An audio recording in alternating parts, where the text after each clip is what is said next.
আন্দোলনকারীদের ঘোষিত long March কর্মসূচি আজ রাজধানী সহ সারা দেশে চলছে কারফিউ।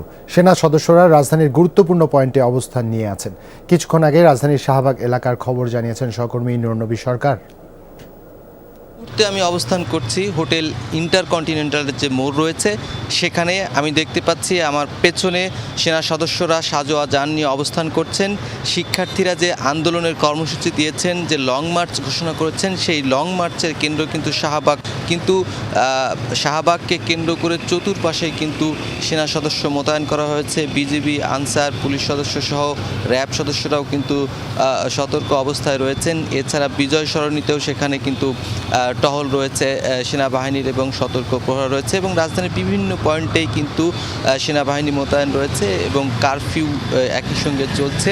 রাস্তায় জরুরি প্রয়োজনে যারা আছেন একমাত্র তারাই বের হয়েছেন। কেউ বাজারের উদ্দেশ্যে, কেউ চিকিৎসার উদ্দেশ্যে অথবা অন্য কোনো উদ্দেশ্যে জড়ো হয়েছেন। সাধারণ মানুষের যে চলাচল আমরা খুব বেশি দেখতে পাইনি, এবং স্বাভাবিক যে পুলিশি টহল থাকে সেরকম পরিস্থিতি খুব একটা কম চোখে পড়েছে। তবে সেনা সদস্যরা সতর্ক অবস্থায় তাদের দায়িত্ব পালন করছেন। লং মার্চ কর্মসূচি দুপুর 2টা থেকে শুরু হওয়ার কথা শাহবাগে।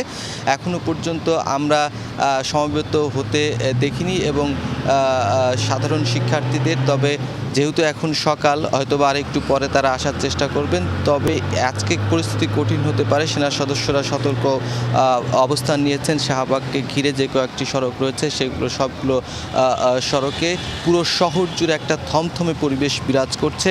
কারণ গতকাল ব্যাপক সহিংসতা হয়েছে, প্রাণহানির ঘটনা ঘটছে রাজধানী ঢাকা সহ সারা বাংলাদেশে। তবে শিক্ষার্থীরা বলছেন তাদের যে দাবি সেটা আদায় করে তারা যাবেন। অন্যদিকে সরকারের তরফ থেকে বলা হয়েছে সরকার পতনের যে এক দফা দাবি দেওয়া হয়েছে এটি শিক্ষার্থীদের নয়, এবং যারা সহিংসতা করছে তারা সন্ত্রাসী, আন্দোলনকারী নয়। এবং সরকারের পক্ষ থেকে বলা হয়েছে যে শিক্ষার্থীদের যেন ঘরে ফিরিয়ে নেওয়া হয়, অভিভাবকদের।